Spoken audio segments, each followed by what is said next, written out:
नमस्कार साथियों, मैं आपका दोस्त विभोर मोतला एक बार फिर से हाजिर हूँ करंट अफेयर की नई क्लास के साथ, जिसमें मैं लेकर आया हूँ आपके लिए वो 10 सवाल जो बने होंगे आज रात तक की सुर्खियों से और आने वाली सभी प्रतियोगी परीक्षाओं में आपके लिए महत्वपूर्ण और लाभदायक सिद्ध होंगे। तो चलिए दोस्तों, शुरू करते हैं करंट अफेयर की क्लास, जिसमें हम करंट अफेयर के साथ साथ पढ़ेंगे उससे जुड़े हुए स्टैटिक्स जीके को।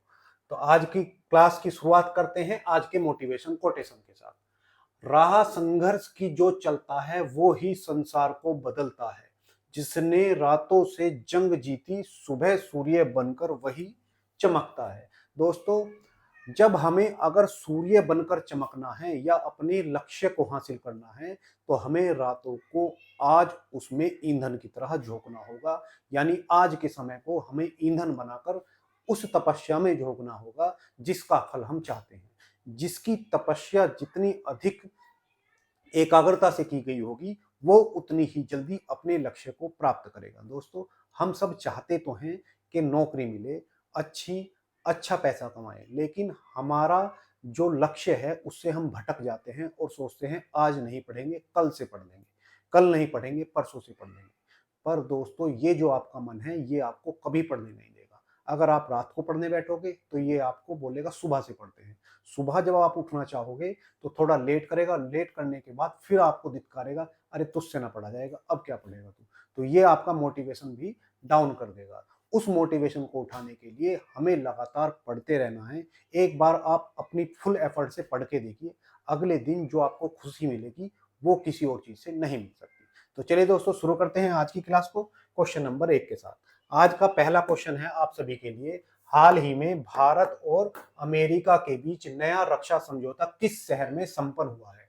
अभी दोस्तों क्या हुआ है, भारत और यूएसए, इनके दोनों के जो रक्षा मंत्री हैं, हमारे यहाँ पर रक्षा मंत्री कहा जाता है और यूएसए में मंत्री की पोस्ट को सचिव के नाम से जाना जाता है। तो जो भारत के सचिव हैं उनका नाम, या भारत के रक्षा मंत्री हैं उनको तो हम जानते ही हैं, राजनाथ सिंह ही, ठीक है। और दूसरे जो यूएस के रक्षा सचिव हैं, यहाँ पर इनको बोलते हैं रक्षा सचिव। और ये जो रक्षा सचिव हैं इनका नाम है पीटर हैग्सेट। तो ये दोनों अभी हाल ही में कहां पर मिले हैं? तो हमने अभी पढ़ा था 47वीं क्या आसियान समिट कहां पर हुई है? तो ये कुआलालंपुर मलेशिया में हुई है। कहां पर? तो कुआलालंपुर मलेशिया में इसका आयोजन हुआ है। इसी आयोजन के दौरान ये दोनों वहां पर मिले हैं और इन्होंने भारत और यूएसए के बीच रक्षा और सुरक्षा सहयोग को सशक्त बनाने के लिए समझौता किया है।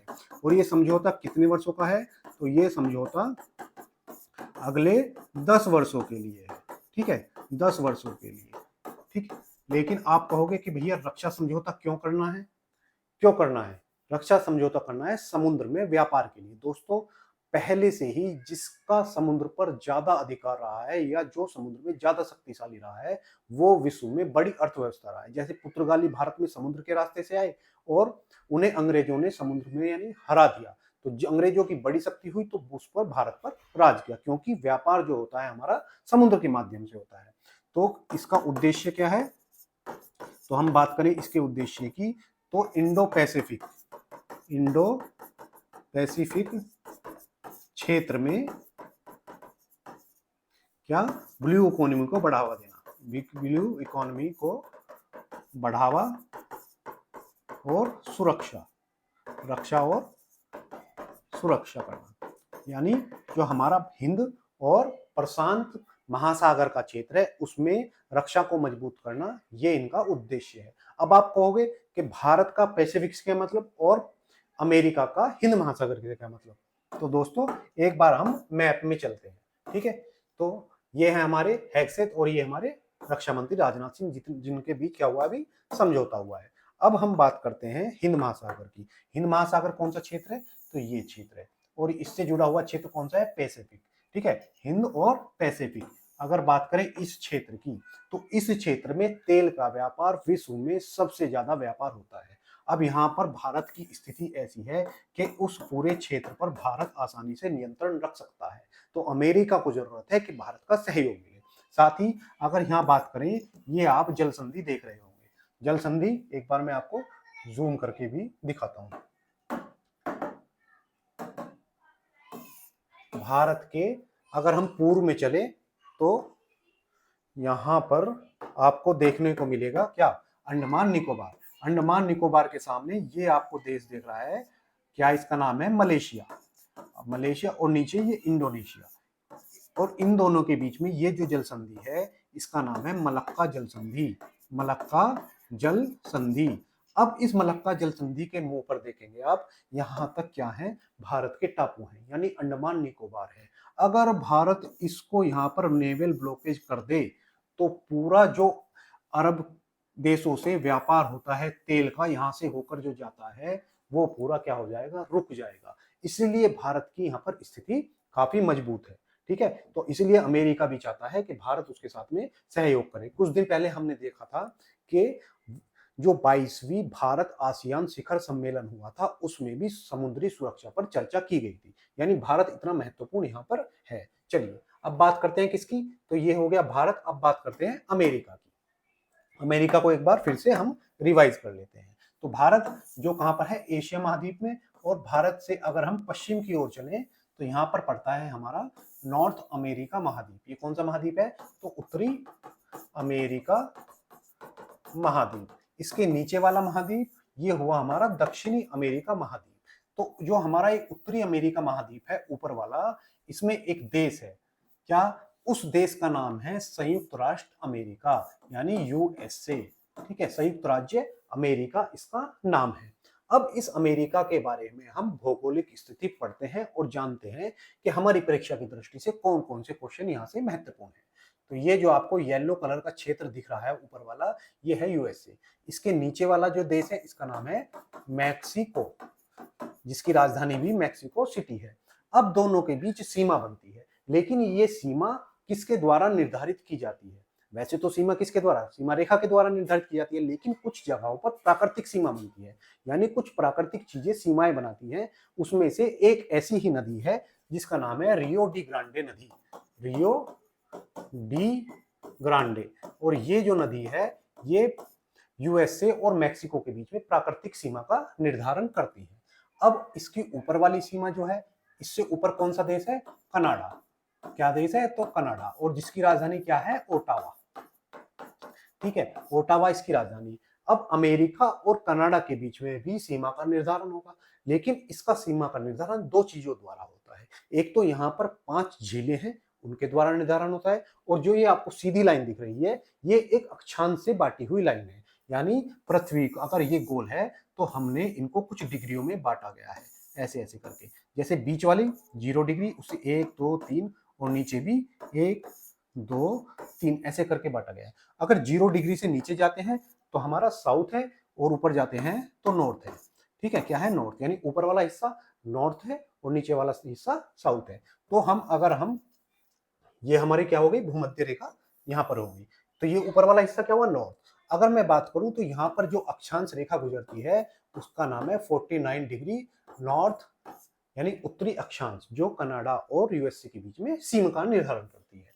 अब यहाँ पर इनकी सीमाओं पर 5 झीलें हैं जिन्हें हम 5 ग्रेट लेक्स के नाम से जानते हैं, यानी 5 महान झीलें ग्रेट लेक्स के नाम से जानते हैं। अब परीक्षाओं में कई बार इनके नाम पूछे जाते हैं, और नाम भी साथ साथ इनके क्रम में भी लगाया जाता है। मैंने आपको मैप देखना सिखाया है कि जहां ये वाली साइड कौन सी होगी, वेस्ट, और ये वाली साइड ईस्ट। अगर मैं पश्चिम से शुरू करूं तो यहाँ पर कौन सी झील आएगी, तो सबसे पहले झील आएगी सुपीरियर। सुपीरियर, उसके बाद जो अगली झील आएगी, अगर हम पूर्व की ओर चलेंगे तो मिशिगन। और ये जो मिशिगन है ये 5 में से एकमात्र झील है जो पूर्ण रूप से यूएसए में उपस्थित है। बाकी 4 की 4 झील कनाडा और यूएसए दोनों की सीमाओं में आती हैं। उसके बाद जो अगली झील आएगी उसका नाम है ओंटेरियो, सॉरी ह्यूरोन। ह्यूरोन अगली है, उसके बाद इरी, और उसके बाद ओंटेरियो। ये क्या हुई, ये 5 महान झीलें हुई। तो कई बार परीक्षा में इनके नाम और क्रम को भी पूछा जाता है। अब बात करें हम यूएसए की, तो यूएसए की जो राजधानी है वो है Washington DC, district of Columbia, Washington DC इसकी राजधानी है। यहाँ पर एक इसके पश्चिम में एक पर्वत श्रृंखला पाई जाती है, और पर्वत श्रृंखला कौन सी है, तो यहाँ की सबसे लंबी पर्वत श्रृंखला है रॉकी पर्वत श्रृंखला। ठीक है, यहाँ की अगर बात करें सबसे लंबी नदी कौन सी है, तो यहाँ की सबसे लंबी नदी है मिशोरी, मिशोरी नदी। और ये जो मिशोरी नदी है ये मिसिसिपी, मिसिसिपी नदी की, मतलब मिसिसिपी इसकी क्या है, सहायक नदी है, सहायक नदी है। और ये जो मिसिसिपी नदी है, ये नदी दुनिया की एकमात्र नदी है जो किसके आकार का डेल्टा बनाती है, तो पक्षी के पंजे के आकार का डेल्टा बनाती है, पक्षी के पंजे के आकार का डेल्टा बनाती है। ठीक है, तो ये पक्षी के पंजे के आकार का डेल्टा बनाने वाली विश्व की एकमात्र नदी है। और कहां पर है, ये अमेरिका में है। अब ये डेल्टा कहां बनाती है, तो ये जो आपको क्षेत्र दिख रहा है, इस क्षेत्र का नाम है गल्फ ऑफ मैक्सिको, यानी मैक्सिको की खाड़ी, मैक्सिको की खाड़ी। तो इस मैक्सिको की खाड़ी में आकर गिरती है और यहाँ पर क्या करती है, डेल्टा का निर्माण करती है। डेल्टा वो क्षेत्र जहां पर नदी का बहाव बहुत धीमा पड़ जाता है और उसमें आए हुए अवसाद रुकने लगते हैं, और जब अवसाद रुकते हैं तो पानी का बहाव को वो रोक देते हैं, यानी अवरोध उत्पन्न करते हैं। जब पानी का बहाव रुकेगा तो अलग अलग वितरिकाओं में बट जाता है। तो ये कैसे आकार की, पंजे के आकार का कौन बनाती है, मिसिसिपी नदी बनाती है। इसके बाद बात करें यहाँ की सर्वोच्च चोटी की, तो यहाँ की सर्वोच्च चोटी ये भी किसका राज्य है, तो ये यूएसए का राज्य है और इसका नाम है अलास्का। यहाँ की सबसे ऊंची चोटी माउंट डेनाली कहां पर है, तो यहीं पर स्थित है। ठीक है, माउंट डेनाली भी यहीं पर स्थित है। यहाँ पर यहाँ का अगर बात करूं, यूएसए का सबसे निचला बिंदु, सबसे गहरा स्थान कौन सा है, सबसे निचला बिंदु, निचला बिंदु कौन सा है, तो यहाँ का सबसे निचला बिंदु है मृत घाटी, मृत घाटी यहाँ का सर्वोच्च निचला बिंदु है। और ये किसका हिस्सा है, तो ये मोजावे मरुस्थल का हिस्सा है, मोजावे मरुस्थल का हिस्सा है। ठीक है, तो ये पूरी जानकारी आपको इसके बारे में हो गई। यहीं की इसकी मुद्रा की बात करें तो इसकी मुद्रा डॉलर है। ठीक है, तो ये पूरी बात हो गई आपको यूएसए के बारे में। चलिए अब पिछले रिवीजन के क्वेश्चन भी साथ में हम देख लेते हैं। हाल ही में पीएम मित्रा योजना के तहत कितने मेगा टेक्सटाइल पार्कों का निर्माण किया जाएगा या विकसित किया जाएगा, तो हमारी सरकार चाहती है टेक्सटाइल पार्क इसके साथ 7 बनाए जाए। हाल ही में कवच 40 प्रणाली किस रेलवे खंड में चालू की गई। कवच क्या है, तो सबसे पहले कवच क्या है, अगर दो ट्रेनें आपस में सामने एक ही ट्रैक पर आमने सामने आ जाए तो उनमें एक कवच नाम का सिस्टम लगाया गया है, यानी वो कवच सिस्टम दोनों ट्रेनों को टकराने से पहले ही रोक देगा, तो वो है कवच सिस्टम। अब इसको कहां पर लगाया गया है, तो मथुरा और कोटा खंड पर, कोटा खंड पर लगाया गया है। किसके लिए है, तो ट्रेनों की टक्करों को रोकने के लिए। हाल ही में उत्तर प्रदेश के नए मुख्य सचिव के रूप में किसे नियुक्त किया गया है, तो ये आपके यूपी वालों के लिए काफी महत्वपूर्ण नियुक्ति, और इनका नाम क्या है, शशि प्रकाश गोयल। क्या नाम है इनका, तो शशि प्रकाश गोयल इनका नाम है। हाल ही में भारतीय नौसेना को शामिल किया गया युद्धपोत आईएनएस हिमगिरी किस परियोजना के अंतर्गत निर्मित किया है, तो जो हमारा आईएनएस यानी इंडियन नेवल शिप हिमगिरी है, ये प्रोजेक्ट 17A, प्रोजेक्ट 17A के तहत बनाया गया है और इसी के तहत क्या किया गया, शामिल किया गया है। चलिए अब देखते हैं क्वेश्चन नंबर 2। आज का क्वेश्चन नंबर 2 है, हाल ही में CMS-03 को इसरो का सबसे भारी उपग्रह क्यों कहा गया है। अभी क्या हुआ है, हमारी जो स्पेस एजेंसी है यानी अंतरिक्ष एजेंसी, जिसका नाम क्या है, इंडियन स्पेस रिसर्च ऑर्गेनाइजेशन, जिसकी स्थापना कब हुई, तो इसकी स्थापना हुई थी, याद रखेंगे 15 अगस्त के दिन, 15 अगस्त 1969 को स्थापना हुई। और इसके संस्थापक कौन थे, तो इसकी स्थापना करने वाले थे हमारे, जिनका नाम था विक्रम साराभाई। क्या नाम था, तो विक्रम साराभाई के योगदान से ये हमारी स्पेस एजेंसी की स्थापना की गई। अगर बात करूं इसका मुख्यालय कहाँ है, हेडक्वार्टर इसका बंगलुरु में है। बंगलुरु कहाँ पर, कर्नाटक, कर्नाटक राज्य बंगलुरु में इसका हेडक्वार्टर है। और वर्तमान में इसके अध्यक्ष हेड कौन है, तो वी नारायणन, वी नारायणन वर्तमान में इसके हेड है, ठीक है। अब इसने क्या किया है, इसरो ने अभी जो इनका सतीश धवन अंतरिक्ष केंद्र, और ये कहां पर है, ये श्री हरिकोटा आंध्र प्रदेश में स्थित है। ये इनका अंतरिक्ष केंद्र है, यानी लॉन्चिंग पैड है, जहां से हम रॉकेट छोड़ते हैं अंतरिक्ष में कोई भी सैटेलाइट स्थापित करने के लिए। तो इस केंद्र से इन्होंने क्या किया है, अभी एक रॉकेट लॉन्च किया और इसका नाम है LVM-3M5, ठीक है, LVM-3M5। और इस रॉकेट के द्वारा इन्होंने अभी CMS-03 क्या भेजा है, सैटेलाइट भेजा है। ये सैटेलाइट है, लेकिन कैसा सैटेलाइट है, तो ये कम्युनिकेशन सैटेलाइट है। वो तो कैसा, मल्टी मोड कम्युनिकेशन सैटेलाइट है, ठीक है, कम्युनिकेशन सैटेलाइट है, ठीक। तो ये कहां पर भेजा गया है, अभी इसको सतीश धवन अंतरिक्ष केंद्र से अभी लॉन्च किया गया, किसके द्वारा, LVM-3M5।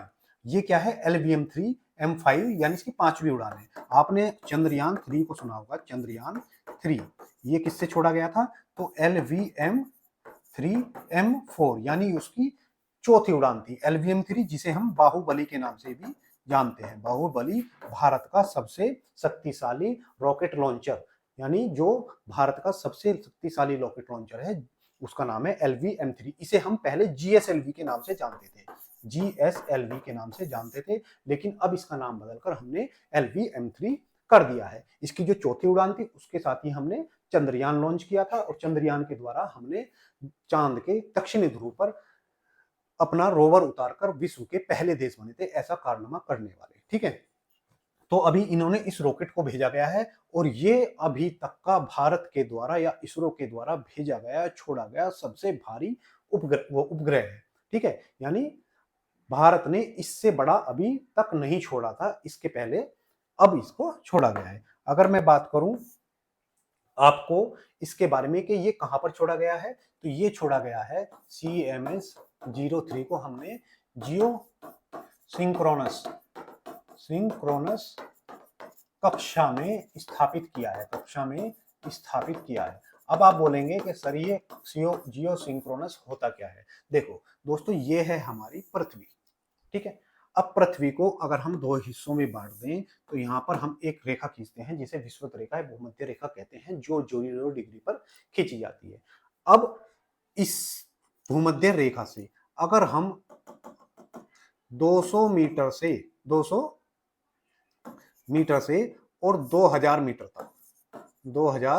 मीटर तक यहां पर जो हमारी कक्षा बनती है, उसको हम बोलते हैं कौन सी, लो अर्थ ऑर्बिट। तो इसको हम क्या बोलेंगे, लो अर्थ ऑर्बिट, यानी पृथ्वी की सबसे नजदीक की कक्षा क्या कहलाएगी, लो अर्थ ऑर्बिट कहलाती है। अब इसके अगर इससे 2000 से और 35,786 किलोमीटर तक, ठीक है, तो यहां तक की जो कक्षा होगी वो क्या कहलाएगी, वो कहलाती है मीडियम अर्थ ऑर्बिट, यानी मध्यम कक्षा, मीडियम अर्थ ऑर्बिट। और जो इससे ऊपर वाली कक्षा होगी वो होगी जियो सिंक्रोनाइज ऑर्बिट। ये कक्षाएं होती हैं 3, जिनको हम अंतरिक्ष यान के छोड़ने के क्रम में याद रखते हैं। अगर मैं बात करूं इसकी स्पेशलिस्टी क्या है, यानी इसकी विशेषता क्या है, तो ये कक्षा जो है पृथ्वी की दूरी के सापेक्षी घूमती है, यानी पृथ्वी की गति की।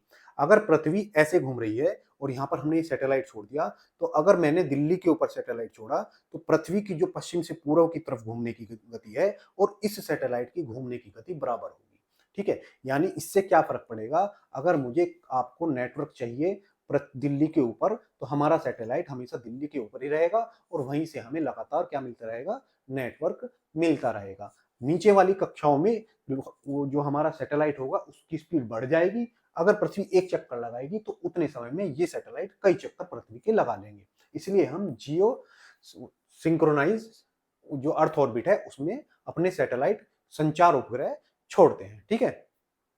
अगर बात करूं मैं CMS उपग्रह की, तो इसका वजन कितना है, तो ये 4400 kg के वजन का अभी क्या है, यह सैटेलाइट हमने छोड़ा है। इसका उद्देश्य क्या है, तो उद्देश्य हुआ इसका संचार को बेहतर करना, संचार को बेहतर करना। ठीक है, ये इसका वर्तमान में उद्देश्य हो गया। ठीक, तो ये हुई हमारी पूरी जानकारी किसके बारे में, इस रॉकेट के बारे में। अब हमारे पास कौन कौन से रॉकेट हैं, तो हमारे पास पहला एक तो मैंने आपको बताया LV-M3, ये क्या हुआ, बाहुबली के नाम से जाना जाता है। एक है PSLV और एक होता है SSLV। तो PSLV यानी पोलर सैटेलाइट लॉन्चिंग व्हीकल, जो पृथ्वी के पोल के चारों तरफ यानी पोल के चारों तरफ जो सैटेलाइट छोड़े जाते हैं इसके माध्यम से छोड़े जाते हैं। और जो सबसे छोटे सैटेलाइट होते हैं जिन्हें हम शॉर्ट सैटेलाइट लॉन्चिंग व्हीकल के द्वारा छोड़ते हैं। तो भारत के पास 3 लॉन्चिंग व्हीकल हो गए, एक हमारा LV-M3, एक PSLV जो पोलर के पास छोड़ा जाता है, और दूसरा शॉर्ट सैटेलाइट यानी पृथ्वी के नजदीक की कक्षा में कोई सैटेलाइट अगर स्थापित करना है तो SSLV के माध्यम से किया जाएगा। ठीक है, अब बात करते हैं हाल ही में जो हमारी अंतरिक्ष एजेंसी है इसने कुछ अपने सैटेलाइट या कुछ अपने यान छोड़े जिनके माध्यम से कौन कौन से सैटेलाइट भेजे, इसका रिवीजन हम कर लेते हैं। तो PSLV C57, इसके द्वारा हमने सूर्य की कक्षा में आदित्य L1 सैटेलाइट भेजा, यानी जो सूर्य की क्या करेगा, उसकी खोज करेगा, उस पर होने वाली घटनाओं का निरीक्षण करेगा। C58 के द्वारा PSLV यानी पोलर सैटेलाइट लॉन्चिंग व्हीकल, इसके द्वारा हमने जो सैटेलाइट छोड़ा उसका नाम है एक्सपोसैट। ठीक है, अगर बात करूं इसरो की 100वीं उड़ान, इसरो की 100वीं उड़ान ये किसके माध्यम से गई, तो ये हमारा जो GSLV है F-15, GSLV F-15 के माध्यम से, GSLV जिसे अब हम क्या बोलने लगे हैं, LV-M3 M4 के नाम से, सॉरी M3 के नाम से अब जानने लगे हैं। अगर बात करूं हमने अभी क्या छोड़ा, अपना Nisar NASA ISRO synthetic aperture radar जो हमने छोड़ा है वो किसके द्वारा, तो GSLV F-16 के द्वारा छोड़ा गया है, GSLV F-16 के द्वारा छोड़ा गया। अब बात करें अगर हम विश्व की कुछ महत्वपूर्ण अंतरिक्ष एजेंसियों की, जैसे USA की अंतरिक्ष एजेंसी कौन सी है, तो नासा है। रूस की कौन सी है, तो रोसकोसमोस है। जापान की जाक्सा है। भारत की इसरो है। ठीक है, और यूरोप की यूरोपियन स्पेस एजेंसी है। कनाडा की CSA है। ठीक है, तो ये हमारे आज तक के इससे जुड़े हुए सारे क्वेश्चन मैंने आपको इसमें पढ़ाने का प्रयास किया। अगर मैं बात करूं हमारा अंतरिक्ष स्टेशन कब स्थापित होने जा रहा है, तो अभी क्या हुआ है, भारत ने लक्ष्य रखा है 2035 तक हम क्या करेंगे, अपना अंतरिक्ष स्टेशन स्थापित कर लेंगे। ठीक है, भारत ने गगनयान मिशन का लक्ष्य कब रखा है, यानी अंतरिक्ष की सैर मानव को कराएगा भारत 2027 तक। अगर बात करूं मैं कि चांद पर मानव को कब उतार देगा, चांद पर मानव भारत कब उतारेगा, तो 2040 का हमने लक्ष्य रखा है। चलिए, तो ये हमारा सैटेलाइट जो अब तक का सबसे भारी सैटेलाइट होने जा रहा है। चलिए, राष्ट्रीय डॉक्टर डे किस महान चिकित्सक की जन्म की पुण्यतिथि पर मनाया जाता है, तो डॉक्टर विधान चंद्र राय की। हाल ही में भारतीय सीनियर पुरुष फुटबॉल टीम के कोच कौन हुए, तो खालिद जमील को बनाया गया है। हाल ही में वित्तीय सलाहकार के पद पर किसे नियुक्त किया गया है, हमारा जो वित्तीय सलाहकार है ये कौन बनाया गया है, तो डॉक्टर मयंक शर्मा जी को बनाया गया है। हाल ही में भारतीय नौसेना के 47वें उप नौसेना प्रमुख ये कौन से हैं, भारतीय नौसेना के यानी नेवी के उप सेना प्रमुख कौन बने हैं, तो संजय वात्स्यायन बने हैं। अगर बात करो हमारे थल सेना के उप प्रमुख कौन बने हैं, उप प्रमुख, तो वो हमारे पुष्पेंद्र जी हैं। ठीक है, तो ये था हमारा क्वेश्चन नंबर 3। हाल ही में सूर्यकांत किस न्यायाधीश के स्थान पर प्रधान न्यायाधीश बने, तो दोस्तों अभी क्या हुआ है, हमारे राष्ट्रपति जो हैं द्रौपदी मुर्मू, इन्होंने हमारे 53वें न्यायाधीश नियुक्त किए हैं। कौन से, 53वें, और उनका नाम क्या है, सूर्यकांत इनका नाम है। तो सूर्यकांत अभी 53वें हमारे न्यायाधीश होंगे। तो किसके स्थान पर ये स्थान लेंगे? तो जो हमारे 52वें न्यायाधीश हैं, 52वें न्यायाधीश, और उनका नाम क्या है? तो हम उनका नाम है BVR गवई, जो हमारे क्या है 52वें न्यायाधीश है। अब ये जो BVR गवई है, तो इनका 23 नवंबर को क्या हो रहा है? कार्यकाल पूरा हो रहा है। अब जब इनका कार्यकाल पूरा होगा तो सूर्यकांत 24 नवंबर से हमारे क्या बनेंगे? 53वें न्यायाधीश बनेंगे। तो ये तो हुआ हमारे करंट का क्वेश्चन और उसका जवाब। अब हम बात करते हैं हमारे न्यायाधीश और सुप्रीम कोर्ट के बारे में, क्योंकि जो हमारे CGI है ये कहां पर होते हैं? तो भारत में केवल एक CGI होता है जो सुप्रीम कोर्ट में होता है। ठीक है, तो पूरे भारत का एक CGI होगा और वो 53वें क्रम के कौन होंगे? तो 53वें क्रम के सूर्यकांत जी होने वाले हैं। अब बात करें सुप्रीम कोर्ट, तो अनुच्छेद 124 हमारे संविधान का अनुच्छेद 124 कहता है कि भारत का एक सुप्रीम कोर्ट होगा। ठीक है, भारत का एक सुप्रीम कोर्ट होगा। ये कौन सा अनुच्छेद कहता है? तो हमारा अनुच्छेद 124 कहता है। अब ये जो हमारा सुप्रीम कोर्ट है, अगर हम इसके इतिहास को देखें तो भारत में सबसे पहले सुप्रीम कोर्ट की स्थापना कब हुई? तो हमारे यहाँ 1773 में एक अधिनियम आया जिसे हम रेगुलेटिंग एक्ट या रेगुलेटिंग अधिनियम 1973 के नाम से जानते हैं। इस समय कौन था हमारा गवर्नर? तो यहाँ पर वारेन हेस्टिंग थे। अब उसके बाद 1774 में कलकत्ता में सुप्रीम कोर्ट की स्थापना की गई। ठीक है, और इसके जो पहले जो जज थे, यानी जो पहले हमारे चीफ जस्टिस इसके बने, वो थे एलिजा एम्पे। तो ये हमारे पहले क्या थे? न्यायाधीश थे। उसके बाद जब हमारा 1935 का अधिनियम आया, तो उसके बाद 1937 में ये संघीय न्यायालय की स्थापना कहाँ की गई? ये दिल्ली में की गई। ठीक है, दिल्ली में की गई। और जो इसके CGI बने, यानी क्योंकि जब 1972-74 में इसकी स्थापना की गई थी, जब पूरे भारत पर अंग्रेजों का कब्जा नहीं था, लेकिन 1937 तक आते आते पूरे भारत पर किसका? अंग्रेजों ने अधिकार कर लिया था। तो उसके बाद जब हमारी संघीय न्यायालय की स्थापना की गई, तो उसके जो पहले हेड बने या पहले CGI बने, उनका नाम था मॉरिस गेवेर यहाँ के पहले क्या बने? हेड बने। अगर मैं बात करूं इस 1937 वाले संघीय न्यायालय को हमारी आजादी के बाद 28 जनवरी 1950 को क्या बदल दिया गया? सुप्रीम कोर्ट में बदल दिया गया। किसमें? सुप्रीम कोर्ट में बदल दिया गया। यानी अगर हम बात करें सुप्रीम कोर्ट की, हमारे वर्तमान में जो सुप्रीम कोर्ट है, इसकी स्थापना कब हुई थी? तो 28 जनवरी 1950 की इसकी स्थापना हुई थी। अगर मैं बात करूं जब इसकी स्थापना हुई, तब इसके पहले CGI कौन बने? तो स्वतंत्र भारत के पहले CGI थे हीरालाल कानिया। ठीक है, तो कौन थे? हीरालाल कानिया हमारे CGI थे पहले। तो ये हुए हमारे सुप्रीम कोर्ट के इतिहास के बारे में। अब बात करें यहाँ के न्यायाधीशों की। किसकी बात करते हैं? तो सुप्रीम कोर्ट के न्यायाधीशों की बात करते हैं।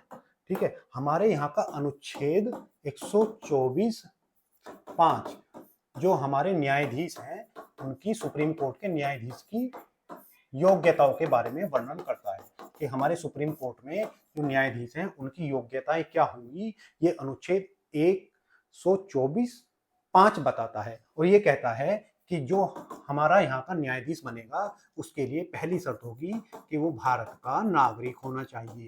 क्या होना चाहिए? भारत का नागरिक हो। दूसरी जो इसकी शर्त है वो हाई कोर्ट, जो हमारा हाई कोर्ट है उसमें न्यायाधीश के पद पर रहा हो। कितने साल? तो कम से कम 5 साल। हाई कोर्ट में 5 वर्ष से न्यायाधीश हो, तो उसको हम क्या बना सकते हैं? न्यायाधीश बना सकते हैं। साथ ही अगर बात करें, अगर ऐसा नहीं है तो इसके लिए दूसरी शर्त है कि 10 वर्षों से सुप्रीम हाई कोर्ट और सुप्रीम कोर्ट में क्या हो? वकील हो। या हमारे जो राष्ट्रपति हैं, राष्ट्रपति की नजर में क्या हो, एक योग्य विधिवक्ता हो। क्या हो, हमारे जो राष्ट्रपति हैं उनकी नजर में क्या होना चाहिए, एक योग्य विधिवक्ता हो, यानी जो पूरे उसके हमारे कानून की जानकारी रख सकता हो या जाना माना विधि वक्ता हो, तो उसको भी हम क्या बना सकते हैं, न्यायाधीश। वैसे इससे आज तक कोई सी न्यायाधीश की नियुक्ति नहीं की गई है।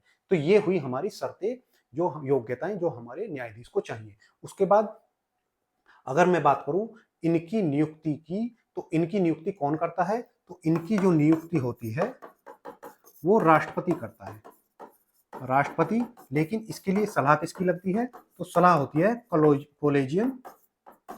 कोलेजियम व्यवस्था की। हमारे यहाँ पर कोलेजियम है, कोलेजियम में कौन कौन होता है, तो एक तो हमारा सीजेआई होगा प्लस 4 अन्य जज होंगे सुप्रीम कोर्ट के। ये बैठ के डिसाइड करते हैं कि हमारे जाने के बाद या हमारे यहाँ पर ग्रुप में कौन बंदा आकर ज्वाइन करेगा। यानी ये एकमात्र ऐसी संस्था है जो अपने यहाँ कौन आएगा उसकी नियुक्ति खुद ही कर लेती है। ठीक है, तो कोलेजियम व्यवस्था। तो आप बोलेंगे क्या इसको बदलने की कभी कोशिश नहीं हुई? हाँ दोस्तों, इसको बदलने की कई बार कोशिश की गई। जैसे कई बार इसमें केस भी हुए, लेकिन 99वां संविधान संशोधन इसके लिए ही किया गया। संविधान संशोधन इसके लिए, तो कोलेजियम व्यवस्था को खत्म करने के लिए। और उसके द्वारा हमारी जो सरकार है, मोदी सरकार है, 99वां संविधान संशोधन करती है और 1 जनवरी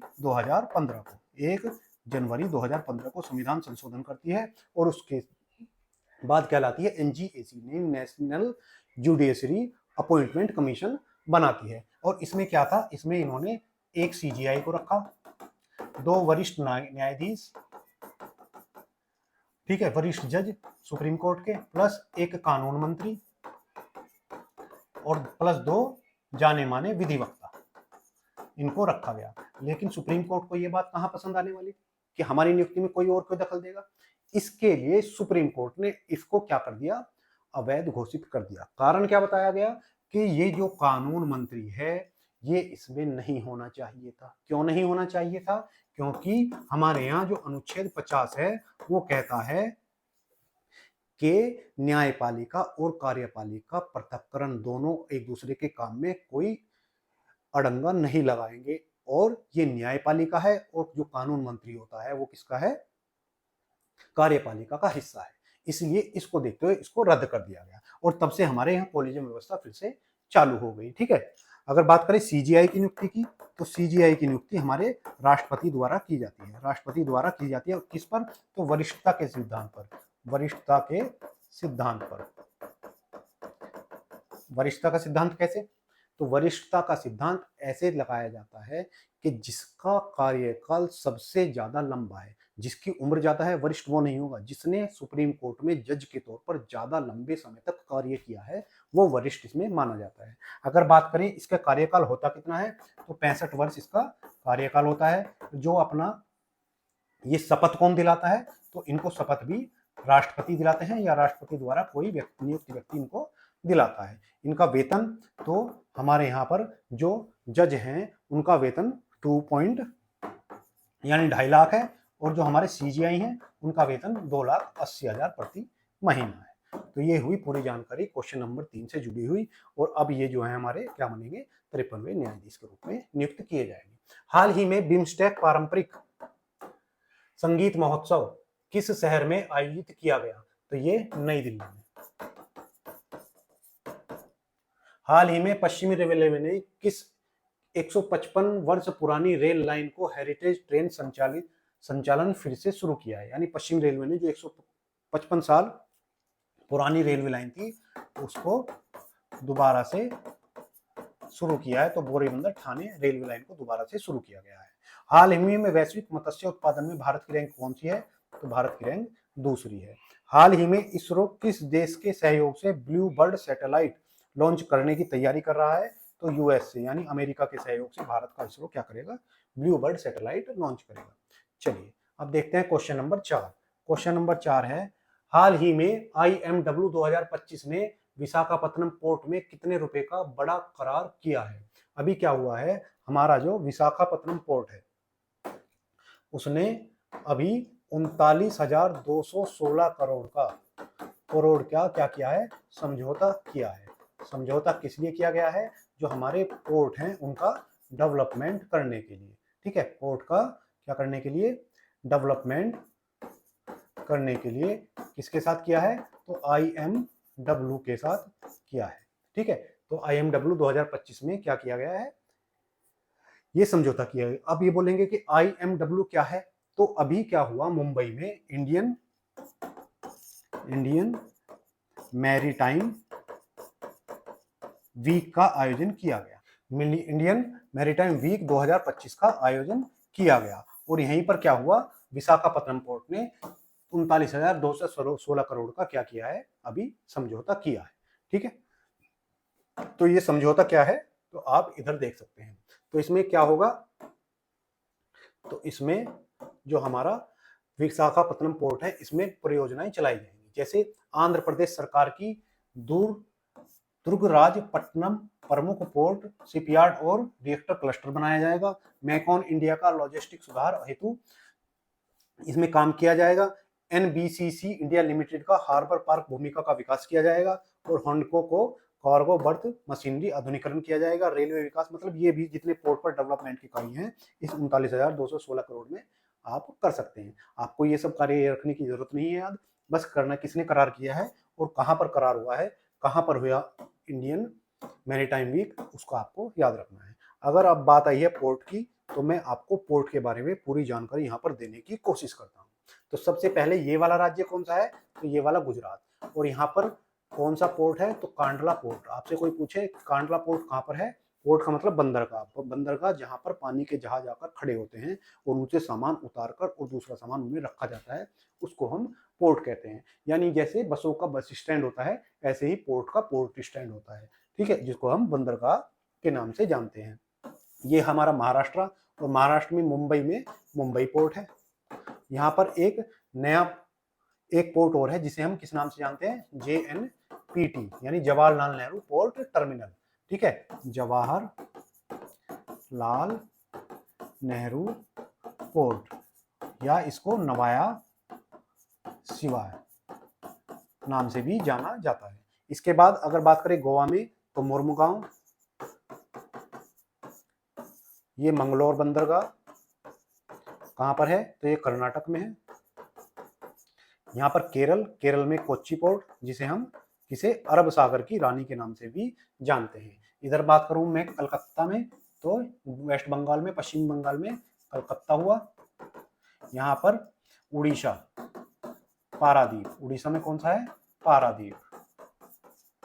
अगर बात करूं आंध्र प्रदेश में विशाखापत्तनम, तो यहाँ पर इसने क्या किया है, ये करार किया है। उसके बाद बात करूं मैं चेन्नई में, तो चेन्नई में हमारे 3 पोर्ट हैं। एक का नाम तो है तूतीकोरन, उसके बाद एक चेन्नई और एक हमारा एन्नौर। तो ये प्रमुख 13 पोर्ट भारत के जो हमेशा में चर्चा में रहते हैं, आप भी इनको याद रखेंगे। अब बात आई है विशाखापत्तनम की, तो विशाखापत्तनम पोर्ट कहां पर है, तो ये आपको जो मैप दिख रहा है, ये है विशाखापत्तनम के राज्य का मैप, और उस राज्य का नाम क्या है, उस राज्य का नाम है आंध्र प्रदेश। तो ये कौन सा राज्य है, आंध्र प्रदेश। अगर बात करूं मैं आंध्र प्रदेश की, तो भारत में आजादी के बाद भाषा के आधार पर बनने वाला पहला राज्य कौन सा था, आंध्र प्रदेश था। और इसकी स्थापना कब हुई थी, तो 1 नवंबर 1956। इसमें तेलुगु भाषी लोगों ने तमिल भाषी लोगों से अलग होकर, यानी तमिलनाडु से अलग होकर अपने राज्य की स्थापना कराई थी। अगर बात करो इसकी राजधानी की, तो इसकी राजधानी अमरावती है। और यही आगे चलकर आंध्र प्रदेश किसमें, तेलंगाना भी इसका एक हिस्सा अलग इससे हो जाता है। और वो कब हुआ, तो 2 जून 2014 में तेलंगाना इससे अलग हो जाता है। तो इसकी राजधानी क्या हुई, तो इसकी राजधानी हुई आपकी अमरावती। क्या राजधानी हुई इसकी, अमरावती इसकी राजधानी हुई। अगर बात करो इसके सीएम की, तो चंद्रा बाबू नायडू इसके सीएम हुए। और यहाँ के अगर राज्यपाल की बात करें, तो राज्यपाल कौन है यहाँ का, तो यहाँ का राज्यपाल है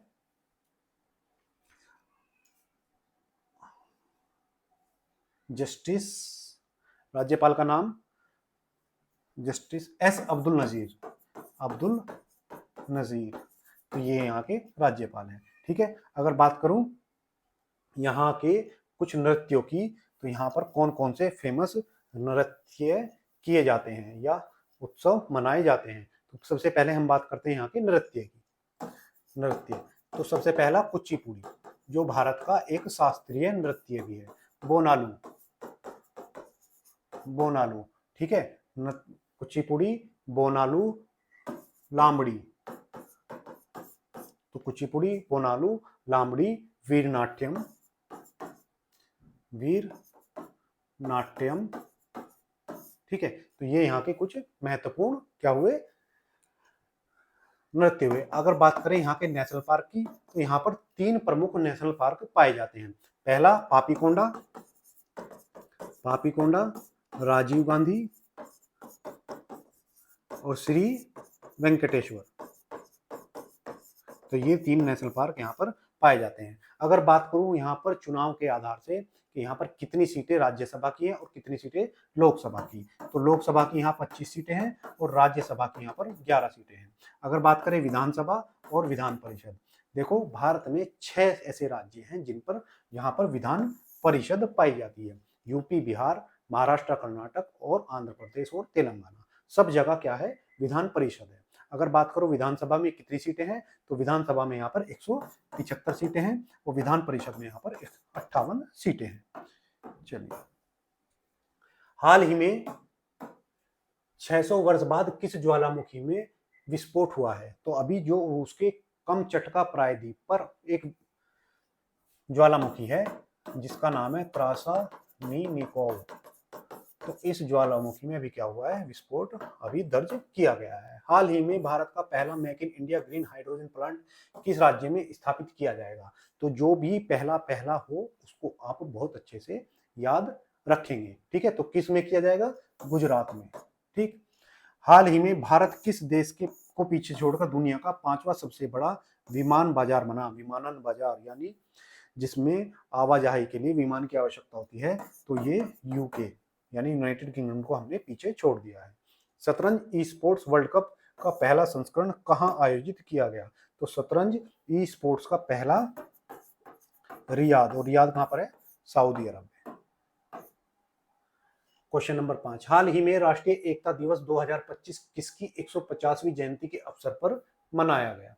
आज के जितने भी क्वेश्चन हैं आपकी परीक्षा की दृष्टि से बहुत महत्वपूर्ण हैं, तो आप इन्हें अच्छे से और ध्यान से पढ़ें और याद करें, ठीक है। तो हाल ही में 150वां किसकी जयंती पर, तो हाल ही में जो 31 अक्टूबर को है, 31 अक्टूबर 1875 को हमारे देश के लौह पुरुष सरदार पटेल की जन्म दिवस था। किसका, सरदार पटेल का जन्म दिवस था, ठीक। तो इनकी जयंती पर जो केवड़िया गुजरात है, केवड़िया गुजरात में स्थान है जहां पर क्या है, स्टैचू ऑफ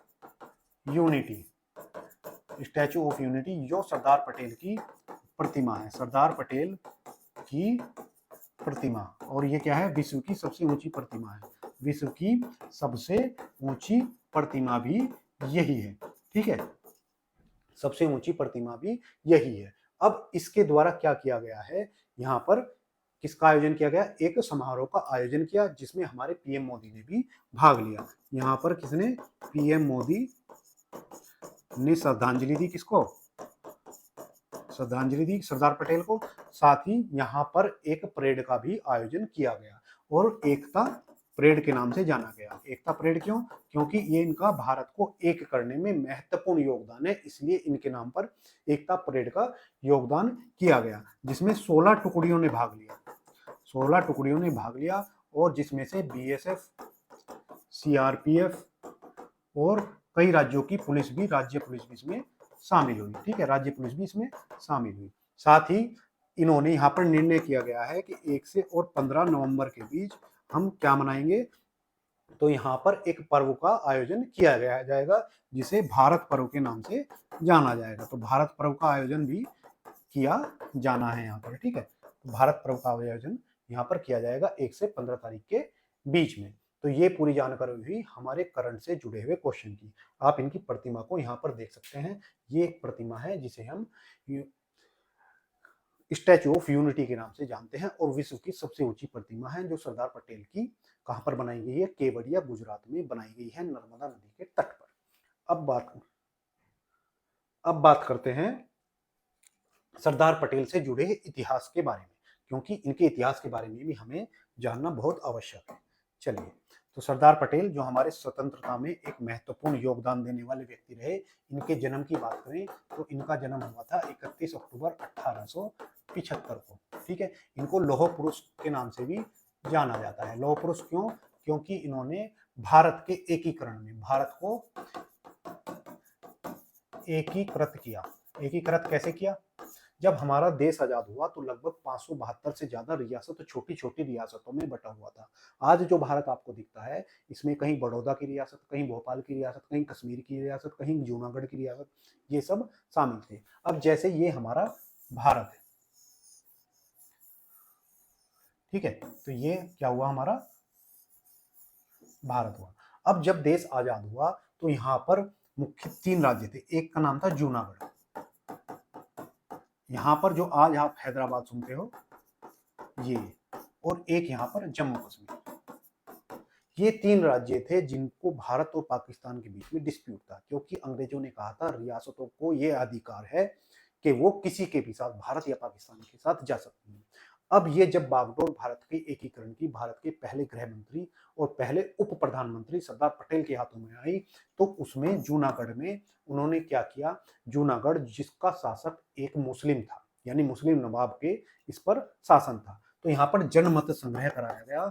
जनमत संग्रह, क्योंकि यहाँ की सारी जनता क्या थी, हिंदू थी, तो इसने भारत में विलय का क्या किया, स्वीकार कर लिया। उसके बाद हैदराबाद को ऑपरेशन पोलो के द्वारा, क्योंकि यहाँ की जो जनसंख्या थी सारी लगभग आधी मुस्लिम आधी हिंदू थी, और यहाँ का जो शासक था वो भी मुसलमान था, तो यहाँ पर जो सैन्य कार्रवाई के द्वारा, उस सैन्य कार्रवाई में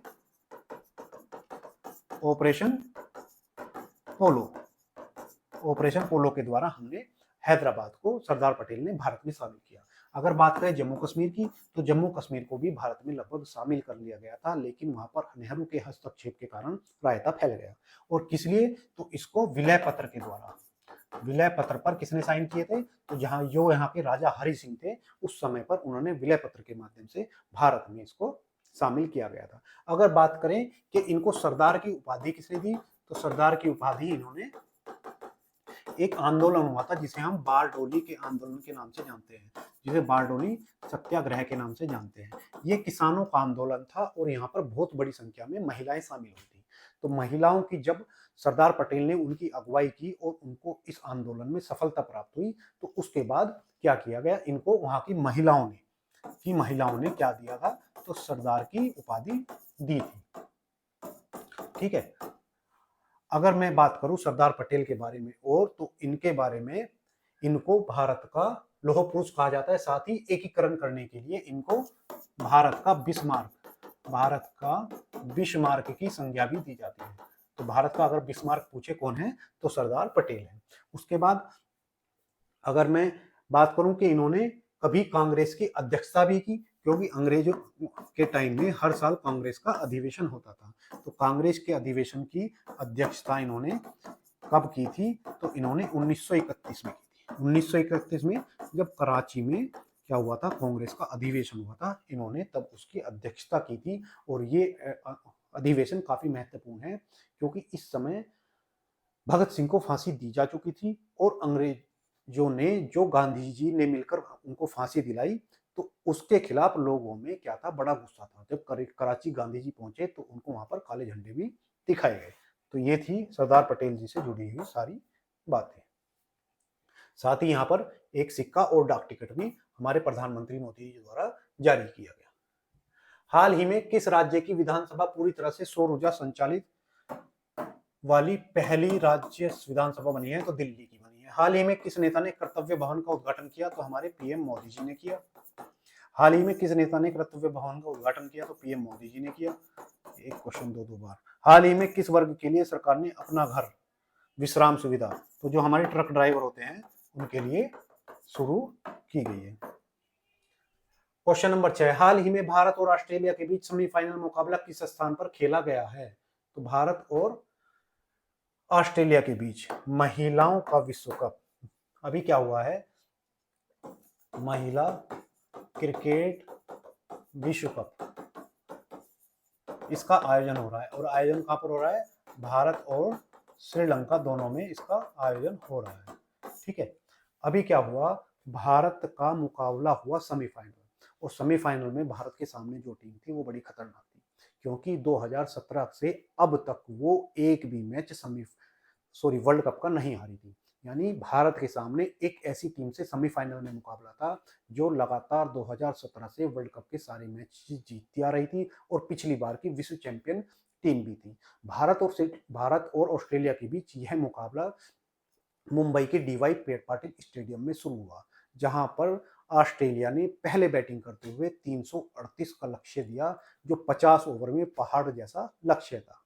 इसके बाद सबको यह आशा थी कि भारत को ये ऑस्ट्रेलिया आसानी से इस मैच में हरा देगी। शुरू में जब एक दो विकेट गिरे तो लगा भी ऐसा ही, लेकिन भारत की एक बल्लेबाज जेमिमा रोड्रिक और भारतीय कप्तान हरमनप्रीत कौर ने एक बड़ी साझेदारी करके इस स्कोर को बोना साबित कर दिया।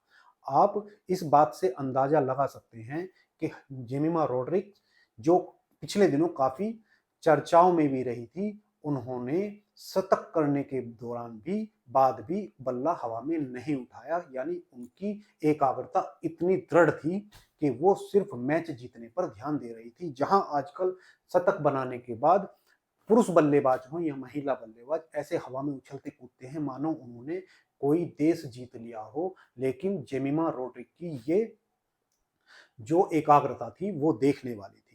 साथ ही उन्होंने इस मैच में मैन ऑफ द मैच का खिताब भी हासिल किया। इस दौरान उन्होंने 124 रन की पारी खेली, उसके लिए उन्हें मैन ऑफ द मैच दिया गया। अब आज 2 तारीख को इनका मुकाबला डीवाई पाटिल स्टेडियम में ही अफ्रीका के साथ खेला जाना है। अगर भारत यह मैच जीतती है तो भारत विश्व कप चैंपियन बन जाएगा।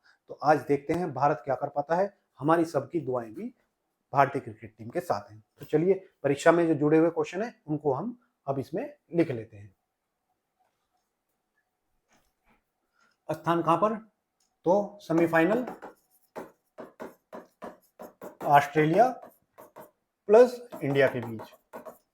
कहां खेला गया, खेला गया DY Patil stadium, DY Patil Navi Mumbai में इसका क्या किया गया, इसका मैच का आयोजन किया गया। इसमें ऑस्ट्रेलिया ने कितने रन बनाए, तो 338, 5 विकेट पर बनाए। मैन ऑफ द मैच, और भारत ने कितने बना दिए, तो 339, 9 गेंद शेष रहते हैं, यानी 48.3 गेंदों में ही ये स्कोर हासिल कर लिया। मैन ऑफ द मैच कौन रही, तो जेमिमा रोड्रिक, ये मैन ऑफ द मैच रही। ठीक है, तो अभी भारत कहां पर पहुंच गया है, फाइनल में पहुंच गया है। फाइनल में 2 तारीख को किससे मैच खेलेगा, तो ये जेमिमा रोड्रिक है, जिन्हें अभी हाल ही में मैन ऑफ द मैच का सम्मान मिला है। हाल ही में कौन सा सांकेतिक राज्य विशेष पैनल राज्य में शामिल करने वाला भारत का पहला राज्य बना है, कौन सा राज्य सांकेतिक भाषा विशेषज्ञों को पैनल में शामिल करने वाला पहला भारतीय राज्य बना है, तो इसका नाम है पंजाब। किस देश ने अंतरराष्ट्रीय सौर संगठन ISA 2107वें सदस्य के रूप में सदस्यता ली है, तो वो है मालदोवा। ISA यानी इंटरनेशनल सोलर अलायंस, जिसकी स्थापना COP21 पेरिस में हुई थी। पेरिस किसकी राजधानी है, फ्रांस की राजधानी, सीन नदी के किनारे स्थित है। कब हुई थी, 2015 में भारत के प्रधानमंत्री मोदी प्लस फ्रांस द्वारा इसकी स्थापना की गई थी। इसका हेडक्वार्टर कहाँ है, तो गुरुग्राम हरियाणा में इसका मुख्यालय है। हाल ही में निजुतु मोइना 2.0 योजना किस राज्य में शुरू की गई, असम राज्य में। राष्ट्रीय हथकरघा दिवस किस दिन मनाया गया, तो 7 अगस्त को राष्ट्रीय हथकरघा दिवस मनाया जाता है। 7 अगस्त को एक दिवस और मनाया जाता है, आप कमेंट बॉक्स में लिखेंगे, मैंने आपको कई बार उसको पढ़ाया हुआ है। क्वेश्चन नंबर 7, हाल ही में डीपी वर्ल्ड में भारत की कुल कितनी राशि में निवेश करने की घोषणा की गई है, तो अभी भारत में जो यूएई की कंपनी है, इसका नाम है डीपी वर्ल्ड, ये क्या करेगी, भारत में निवेश करेगी। कितने का, तो ये भारत में लगभग 5 अरब डॉलर का निवेश करेगी। कितने का? 5 अरब डॉलर का निवेश करने वाली है। और किसके लिए? तो जो हमारी सप्लाई चेन को विकसित करने के लिए करेगी। ठीक है, कहाँ की है? तो यूएई। यूएई कहाँ पर है? तो यूएई हमारा अरब प्रायद्वीप में स्थित है, जिसकी राजधानी क्या है? तो हमारे पोर्ट में विकास करेगी। यूएई को एक बार हम देख लेते हैं। तो ये रहा हमारा भारत, और भारत से अगर हम पश्चिम में चलें तो ये रहा हमारा देश यूएई। भारत से अगर पश्चिम में चलते हैं तो ये अरब प्रायद्वीप, अरब प्रायद्वीप में चोटी जो निकल रही है इसे हम यूएई के नाम से जानते हैं। इसकी राजधानी आबू धाबी, आबू धाबी इसकी राजधानी है, और यहाँ की मुद्रा दिरहम है। दिरहम यहाँ की मुद्रा है। अगर बात करें हम यूएई की, तो ये अकेला ही नहीं है, ये 7 अमीरातों से मिलकर बना है। कितने? 7 अमीरातों से मिलकर बना है। और वो 7 अमीरात कौन से हैं? तो सबसे पहले हमने कौन सा पढ़ा? आबू धाबी, तो ये भी एक अमीरात है। दूसरा दुबई अमीरात है। तीसरा शारजहां है। चौथा अजमान है। पांचवा फुजरा है। छठा अम अल कुमनैन है। ठीक है, और जो 7वां है उसका नाम है, जो इनका 7वां है, रास अल खमैन। रास अल खमैन। तो ये 7 अमीरात मिलकर यूएई का निर्माण होता है। ठीक है, चलिए अब देखते हैं इसके रिवीजन के क्वेश्चंस। हाल ही में वैश्विक एमएस स्वामीनाथन पुरस्कार फॉर फूड एंड पीस, यानी खाने और शांति के लिए किसने शुरू किया है? तो हमारे पीएम मोदी ने, क्योंकि एमएस स्वामीनाथन कौन थे? हमारे हरित क्रांति के जनक थे। कबकयानो ने किस राज्य से संबंधित पर्वतारोही जिन्होंने हाल ही में माउंट किलिमंजारो कहाँ पर है? तंजानिया में। तंजानिया में, और अफ्रीका की सबसे ऊंची चोटी, अफ्रीका की सबसे ऊंची चोटी। और एकल खड़ा हुआ विश्व का सबसे ऊंचा पर्वत, विश्व का सबसे ऊंचा पर्वत भी कौन सा है? तो किलिमंजारो है। ठीक है, ये किसने की है? तो ये कबकयानो कहाँ की है? तो हमारे अरुणाचल प्रदेश की है। अरुणाचल प्रदेश की राजधानी आप कमेंट बॉक्स में लिखकर बताएंगे, साथ ही इनके सीएम का नाम भी। हाल ही में भारत के किस शहर में को 2025 की सुरक्षा रैंकिंग में सुरक्षित घोषित किया गया है? तो जो हमारा मंगलोर है, मंगलोर शहर जो कर्नाटक में है, इसको घोषित किया गया है विश्व का सबसे सुरक्षित शहर। या शांति में स्थान किसको मिला है? तो सिंगापुर को मिला है, भारत में मंगलोर को। खुदीराम बोस बलिदान दिवस कब मनाया जाता है? भारत में सबसे कम उम्र के शहीद होने वाले व्यक्ति जो थे वो खुदीराम बोस थे, और उनके लिए कब? 11 अगस्त को बलिदान दिवस मनाया जाता है। चलिए क्वेश्चन नंबर 8 है आपका।